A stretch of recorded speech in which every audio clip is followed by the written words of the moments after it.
Bonjour, on va voir dans ce tuto 5 petits tips, petites astuces dans l'utilisation de Final Cut Pro 10. Le premier, le type A, c'est le piège de la boule. Vous avez tous noté que lorsque la tête de lecture est posée à un endroit, vous voyez ici, il y a une petite boule qui s'affiche sur le plan. Si c'est sur deux plans superposés, c'est toujours sur le plan du dessus qu'elle s'affiche. Et en fait, cette petite boule, elle indique que c'est ce plan qui est actif et donc qui est affiché dans le visualiseur. Si je vais ici dans mon inspecteur, ce sont également ces paramètres qui sont affichés dans l'inspecteur. C'est le plan ici sur lequel est la boule. Vous voyez que si je baisse par exemple l'opacité, ça baisse l'opacité de mon plan. Mais attention, si un autre plan est sélectionné, imaginons par exemple que je sélectionne ce plan ici, une fois qu'il est sélectionné, il est entouré de jaune. Eh bien, dans le visualiseur, il s'affiche toujours le plan où se trouve la tête, le plan ici, le plan celui-là. Mais, par contre, dans l'inspecteur, ici, ce sont cette fois-ci les paramètres du plan sélectionné qui sont actifs. Regardez, si je descends l'opacité, vous voyez que ça ne descend plus l'opacité du plan sur lequel se trouve ma tête de lecture. Et vous noterez que la petite boule a disparu. Elle a disparu au moment où j'ai sélectionné ce plan-là. Ça peut être un piège parce que parfois on oublie qu'on a un plan sélectionné quelque part et puis on se dit que le plan là qui est dans notre visualiseur, c'est celui qui correspond au réglage de l'inspecteur ici et on voit que pas du tout. Regardez l'opacité, c'est sur ce plan-là qu'elle a été descendue, sur le plan sélectionné. En résumé, si un plan ici est sélectionné, vous voyez, il est actif à la fois dans le visualiseur et dans l'inspecteur. Si rien n'est sélectionné, c'est la boule qui indique ici le plan qui est actif à la fois dans l'inspecteur et dans le visualiseur. Deuxième astuce, deuxième type, détacher l'audio. Ça, on ne l'a pas vu dans les tutos dans lesquels j'ai traité le son. Vous voyez ici dans cette séquence, j'ai, si je vais à 15 secondes, ici, ce plan, on va l'écouter. Approchez les filles, approchez. L'entraîneur ici de foot dit approchez les filles. Je veux supprimer le plan, enfin je veux supprimer l'image en tout cas, mais je veux mettre le son sous le plan suivant ici. Je voudrais le mettre le son là où on le voit de dos, et je voudrais qu'on l'entende dire approchez les filles au tout début ici, au moment où les filles justement approchent. Alors pour cela, je vais utiliser une fonction dont je ne vous ai pas encore parlé. Je vais faire clic droit sur le clip et ici détacher l'audio. Paf. L'audio cette fois n'est pas étendu, c'est-à-dire présenté de façon autonome sous l'image, il est complètement détaché de l'image. Je peux, alors là je vais perdre la synchro, l'enlever complètement ici et le mettre ailleurs, notamment ici, c'est là que je voulais le mettre. Et du coup ensuite je peux supprimer mon plan ici, et vous voyez si je baisse le son ici, je vous rappelle en faisant une petite sélection de range ici, en allant jusque là, je peux m'amuser à baisser le son ici pour qu'on l'entende moins et qu'on privilégie le son que je viens de rajouter, que j'ai détaché du clip précédent. Approchez les filles, approchez. Et voilà, j'ai le résultat que j'escomptais. Dans la troisième astuce, on va voir comment trimer des clips connectés. Quand on a deux clips connectés, l'un à côté de l'autre, ce qui est le cas par exemple ici, vous le voyez. Avant la version 10.3 de Final Cut Pro 10, on ne pouvait pas trimer ces deux clips. On ne pouvait pas, si vous voyez, si j'en raccourcis un ici, hop, je laisse un gap entre les deux. On ne pouvait pas rallonger l'un en raccourcissant l'autre. Maintenant, en passant par l'outil T, donc trimming, donc je fais T, ou je vais ici et je viens sur mon outil élaguer, trimming, c'est la même chose. Vous voyez que je peux maintenant, depuis la version 10.3, m'amuser comme ça à trimmer les deux clips.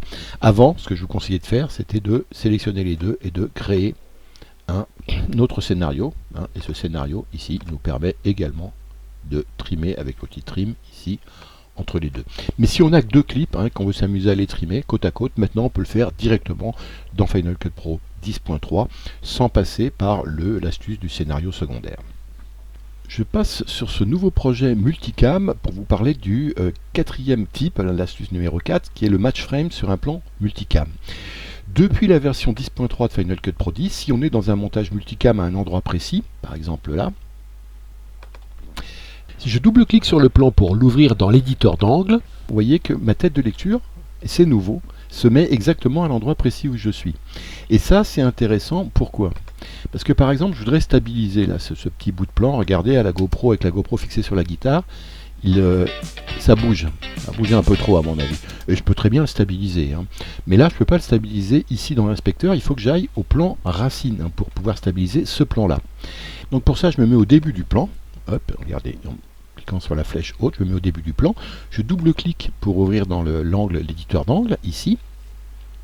Et ici, c'est sur mon plan de GoPro ici, qui est aussi un plan composé. Hein. Donc je vais redouble-cliquer dessus, encore une fois, pour arriver au plan source ici. Le plan source, c'est celui-là.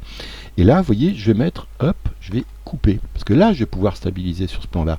Mais je ne veux pas stabiliser l'ensemble, parce que ça ferait trop si j'ai beaucoup de mouvements, c'est impossible. Il faut que je stabilise juste le bout que j'utilise.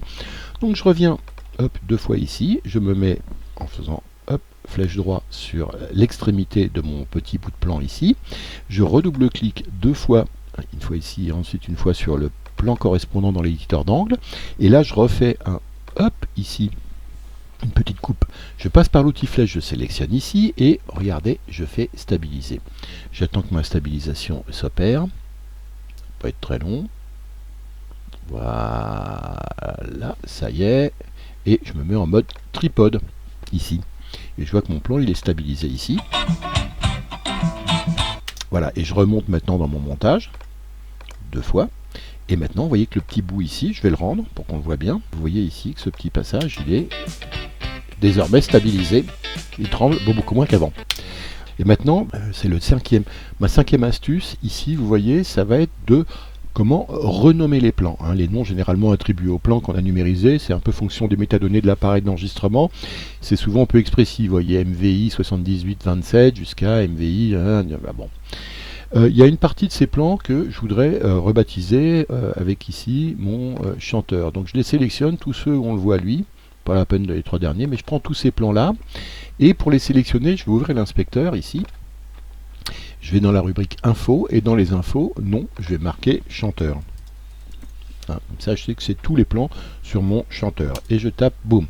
Regardez ici, ça a bien changé tous les noms. Simplement, tous les noms maintenant s'appellent chanteur et je ne peux pas trop les distinguer les uns des autres. Alors avec toujours mes clips chanteurs sélectionnés, je descends en bas à droite de l'inspecteur ici. Je clique sur appliquer le nom personnalisé. Et je vais faire, on me propose 3 modèles de noms. Un nom avec la date et le temps, un nom original tiré de la caméra, c'est ce que j'avais au départ, et ça. Mais moi j'en voudrais un autre, je voudrais le nom que j'ai appliqué plus des numéros. Donc je fais nouveau ici, je vais créer un nouveau modèle d'attribution de nom. Alors je fais plus ici pour en créer un nouveau, vous voyez les 3 qu'on m'a proposés sont là. Son titre, je vais mettre nom actuel et numéro. Comme ça, hein, et celui-là, je le clique. Bon, alors j'ai bien nom actuel, hein, il a compris qu'il fallait mettre ça, sinon j'aurais dû le prendre là et le poser là. Je vais mettre un petit tiret après, et un espace, et puis je vais mettre le compteur qui est là. Et je fais OK pour enregistrer cette nouvelle présentation. J'ai toujours mes plans qui sont sélectionnés ici, donc je vais maintenant appliquer le modèle de numérotation que j'ai créé, hein, qui s'appelle nom actuel et numérotation. Boum. Et vous voyez désormais que j'ai chanteur avec un tiret 1, chanteur-2, chanteur-3 jusqu'à cela. Vous pouvez prendre tous vos rushs et les renommer comme ça de manière complètement personnalisée. Hein, c'est beaucoup plus simple ensuite de vous y retrouver. Hein. Ici, je pourrais faire la même chose en les appelant ordi, tous ces 3 là. Donc je les prends, j'appelle ici ordi. Hop, voilà. Et puis si je veux les avoir en numéroté, maintenant que j'ai créé le modèle, ça va aller beaucoup plus vite. Je fais nom actuel et numérotation. Et voilà, vous voyez, ordinateur 1, 2, 3. C'est tout pour aujourd'hui. Merci. À bientôt.